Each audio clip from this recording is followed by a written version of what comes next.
আসসালামু আলাইকুম। আমার চ্যানেলে আপনাদের সকলকে স্বাগত। বাংলাদেশের রাজনীতিতে এখন জামাত ইসলামের লুটের মাল হচ্ছে এনসিপি। কেন বলছি জানেন? বিগত 16-17 মাস ধরেই কিন্তু এই এনসিপি কে লুটের মাল হিসেবেই কিন্তু জামাত ইসলামী যেমন ইচ্ছা তেমন ব্যবহার করেছে। যখন ব্যবহার করা শেষ, এখন নির্বাচনে ব্যবহার করার জন্য ঘরের ছেলেকে ঘরে ফিরিয়ে এনে লুঙ্গির তলে রেখে 30টা আসন দিয়ে তাদেরকে দিয়ে প্রচারণা করছে। আমি গতকাল একটি ভিডিওতে ক্লিয়ারলি বলেছিলাম, নির্বাচন পর্যন্ত হচ্ছে এনসিপির মেয়াদ। কারণ এনসিপির কেউ যদি এমপি হতে পারে, তারা ডাইরেক্টলি জামাত ইসলামের সাথে ওপেন হয়ে রাজনীতি করবে, গুপ্ত থেকে বাইরে হয়ে, আর এনসিপি দলটা এরপরে ভেঙে দেয়া হবে। আমি এটা অন এয়ার ওপেন চ্যালেঞ্জ দিয়ে বলতে পারি, নির্বাচনের 2 মাসের মধ্যে এনসিপি বিলীন হয়ে যাবে। কেন বিলীন হয়ে যাবে? কারণ এনসিপি কোন একটি রাজনৈতিক দল না। এনসিপি কে সম্পূর্ণরূপে তিলে তিলে গড়ে তুলেছে এই জামাত ইসলামী। হয়তোবা ডক্টর ইউনূসের সমর্থন ছিল এনসিপি দলটা গঠন হওয়ার ক্ষেত্রে, কিন্তু এনসিপির মধ্যে 90% মতো সকলে হচ্ছে শিবিরের অ্যাক্টিভ কর্মী। প্রক্সি ভাবে এনসিপি কে সিস্টেমেটিক ভাবে 16-17 মাস জামাত ইসলামী পিছের থেকে বেকিং দিয়ে এসেছে, এবং কি কি বক্তব্য দিতে হবে, কখন কি করতে হবে, সকল কিছু তাদেরকে সামনে রেখে লাইমলাইটে রেখে কাজগুলো করানো হয়েছে, যাতে কালার হলে এনসিপি কালার হবে, কিন্তু সার্থক হাসিল কার হবে? জামাত ইসলামী। তাই এনসিপি এর উপর জনগণ ফুসে উঠবে, এনসিপি কে গালাগালি করবে। কিন্তু যখন এনসিপি দলটা ভেঙে যাবে, সকল কিছু তার সাথে সাথে ধুলোয় মিশে যাবে। এনসিপি সকলে জামাত ইসলামীর সাথে যুক্ত হয়ে যাবে। জামাত ইসলামীর গায়ে কোনো কালিমা লেপন হলো না। পরবর্তীতে জামাত ইসলামীর সাথেই তারা রাজনীতি করলো। যদি এমপি হয় তারাও ওপেনলি ভাবে করলো, আর যারা এমপি হলো না তারা গুপ্তভাবে আবার সুপ্ত হয়ে জামাত ইসলামী হয়ে রাজনীতি করবে, এনসিপি রাজনৈতিক দলটা ভেঙে দিয়ে। এখন প্রশ্ন, তাহলে 16-17 মাস কেন তারা এত কাহিনী করলো? তার মেইন কাহিনী হচ্ছে তাদের কিছু টাকা কামানো দরকার ছিল, যে এনসিপি দলটাকে বানিয়ে তারা টাকা কামিয়েছে।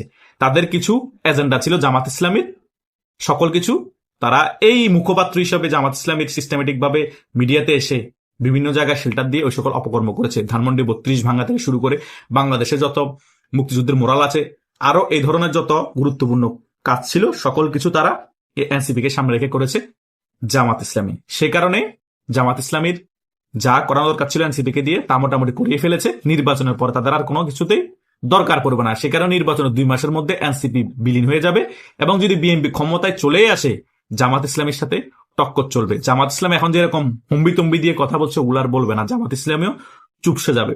কারণ অটোমেটিক্যালি ভাবে তখন জনরোষে পড়ে যাবে বিএনপি নিজেই। আবার বিএনপি আওয়ামী লীগকে কোণঠাসা করতে চাইবে, জামাতকে কোণঠাসা করতে চাইবে, আর এনসিপি তো এমনিতেই মায়ের উপর থাকবে, বিলীন হয়ে যাবে রাজনৈতিক দল। সে কারণে জামাত ইসলামী চুপসে যাবে, এবং বিএনপি 4-5 মাস হুম্বি তুম্বি দেখাবে। কিন্তু যখন আওয়ামী লীগ রাজপথে নামবে, তখন আবার বিএনপি আর জামাত আতাত হয়ে যাবে। ওই এক মায়ের 2 সন্তান, তারা ঘুরে ফিরে যতই ঝগড়া হোক জায়গা বরাবর এক হয়ে যাবে আওয়ামী লীগকে ঠেকানোর জন্য। সেই পুরানো রাজনীতি চলে আসবে 2001 থেকে 6 সালের রাজনীতি যেভাবে সেভাবে। এখন জাস্ট এই 16-17 মাস জাস্ট স্ক্রিপ্টেড যে সকল নাটক দেখেছেন, এটা জাস্ট হয়েছে, আমরাও বিনোদন পেয়েছি। এখন বলতে পারেন, তাহলে বিভিন্ন কলেজ ভার্সিটিতে জামাত ইসলামী তাদের ছাত্র প্রতিনিধিরা জিতে গেল কিভাবে? আরে ভাই, জিতছে তো কি হয়েছে? কি এমন হয়েছে? বিএনপি ক্ষমতা আসলে বিএনপি আবার এগুলো সব বাদ দিয়ে তাদের ছাত্র প্রতিনিধি ওই সকল জায়গায় নির্বাচন দিয়ে জোর করে বসিয়ে দিবে।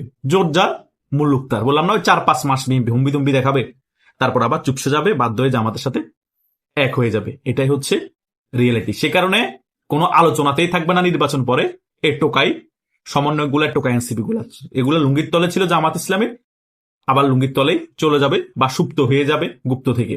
এটাই হচ্ছে বাস্তবতা, তাছাড়া আর কিছুই না। কারণ এনসিপির এই টোকাইগুলা যেখানে যাবে সেখানে মাইর খাবে নির্বাচনের পরে। তাই একেবারে জামাত ইসলামী রাজনীতি করে এটা ওপেন হয়ে যাওয়াটাই তাদের জন্য বেটার। সেটা জামাত ইসলামীও মনে করছে, তারাও মনে করছে। অন্তত ফাইট দিতে পারবে, আর তা না হলে জামাত ইসলামীর সহযোগিতা তাদেরকে বিদেশ পাঠিয়ে দেওয়া হবে। বিদেশ পাঠিয়ে দেওয়া হলে সেখান থেকে তারা বসে পিনাকিয়ার ইলিয়াসের মতো জামাত ইসলামীর হয়ে কথা বলবে। এটাই হচ্ছে তাদের মেইন প্ল্যান। তাই বাংলাদেশের জনগণকে যে এত মাস গুমরা করেছে, বাংলাদেশের জনগণকে যে বিক্রি করে তারা এত টাকার মালিক হয়েছে, বাংলাদেশের জনগণকে আপনারা এত ইজিলি ছেড়ে দিবেন? তারা যাতে নির্বাচনের পরবর্তী সময় পালাতে না পারে, এবং নির্বাচনের দিনই তাদেরকে আপনারা প্রতিহত করতে হবে। তারা যে এখন বিভিন্ন জায়গায় এত সাধু সেজেছে যে আপনাদেরকে হা ভোট দিতে বলে, তাদেরকে ভোট দিতে বলে, গণভোটে হা বলে ভোট দিতে, তারা কোন বলে যায় বলতে যাচ্ছে এই সকল কথা? তারা 16-17 মাসে দেশের জন্য কি করেছে, দেশের মানুষের জন্য কি করেছে এবং দেশের কি সংস্কার করেছে, আগে আপনারা সেটা জিজ্ঞেস করবেন। যে হ্যাঁ ভোট যে দিতে বলেন আর আপনাদেরকে যে ভোট দিতে বলেন কি কারণে দিব, আর আওয়ামী লীগ নির্বাচনে নাই কেন? আমরা তো এত বছর আপনাদের কথা সাড়া দিয়েছি, আমরা নির্বাচনে ভোট দিতে পারিনি বিদায় দেশের গণতান্ত্রিক প্রক্রিয়া ফিরিয়ে আনার জন্য। এখন দেশে যখন গণতান্ত্রিক প্রক্রিয়া ফিরিয়ে এসেছে এবং আওয়ামী লীগের যারা সমর্থক আছে তারা কেন ভোট কেন্দ্রে গিয়ে ভোট দিতে পারবে না? তারা তো দেশের নাগরিক, তাদেরও ভোট দেওয়ার অধিকার আছে না? তো তাদের দল যদি নির্বাচনে না থাকে, তাদের প্রতীক যদি না থাকে, তারা কাকে ভোট দিবে? তাহলে আর গণতন্ত্র হইলে কই? তারা শেখ হাসিনা যা করেছে সেটাই তো ঠিক ছিল। শেখ হাসিনার আমলকে আমরা পরিবর্তন করে আপনাদের হাতে কেন ক্ষমতা তুলে দিলাম? দেশের যা টাকা আছে সেগুলোই চুরি করে আবার বিদেশে পাচার করার জন্য, সেটাই তো আপনারা করেছেন। তাহলে আওয়ামী লীগের 16 বছর শাসন আমলের সাথে এখনের শাসন আমল যদি কম্পেয়ার করি, তাহলে আমরা আগেই ভালো ছিলাম ক্যালকুলেশনে। জনগণ সেটাই এখন মুখ দিয়ে আগে ভালো ছিলাম বলছে, কিন্তু জায়গা বরাবর নাহিদ ইসলাম, হাসনাত আব্দুল্লাহ বিভিন্ন টোকাইগুলো গেলে তখন এগুলো বলতে পারছে না। কেন বলতে পারছেন না? চোখে চোখ রেখে কথা বলবেন।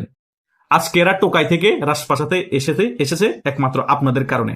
আপনারাই তাদেরকে টোকাই থেকে এখন হিরু বানিয়েছেন, আবার হিরু থেকে আপনারা জিরু বানাবেন চোখে চেক রেখে প্রশ্ন করে। তা না হলে এরা দেশকে আরো ধ্বংস করে দিবে।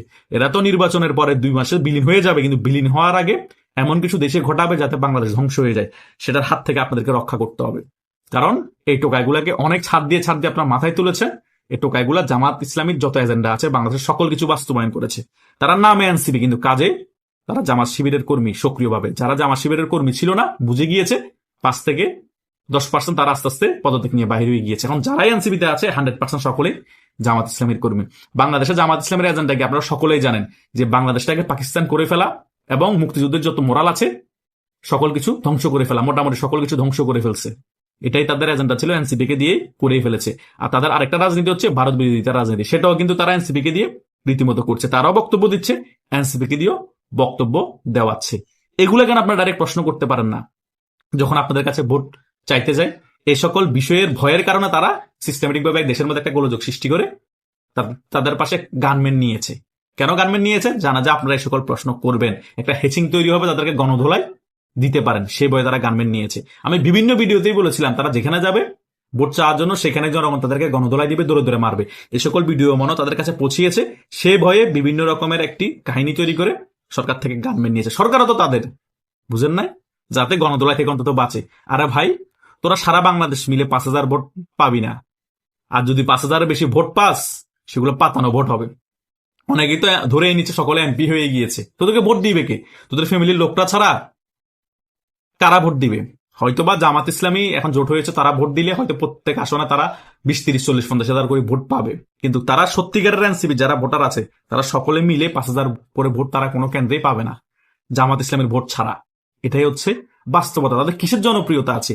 এই যে 8% ভোট দেখাইছে এনসিপি কে, এনসিপির কিসের 8% ভোট? এনসিপি তো 1% ভোটও নাই সারা বাংলাদেশ মিলে জামাত ইসলামের জোট ছাড়া। বুঝেন না ব্যাপারটা? এই সকল পাতানো জরিপ মরিপ দেখায় কোনো লাভ নাই। এতই যখন তোমরা সবাই মিলে 80%, 85% ভোট, বিএনপির 41, জামাত ইসলামের হচ্ছে 35, এনসিপির 8%, তাহলে আওয়ামী লীগকে কেন নির্বাচন আসতে দাও না? আওয়ামী লীগের তো তাহলে ভোট পার্সেন্টেজই নেই। আওয়ামী লীগকে এক পাশে রেখে তোমরা একসাথে জোট হয়ে সরকার গঠন করো, আওয়ামী লীগকে সহায় দাও।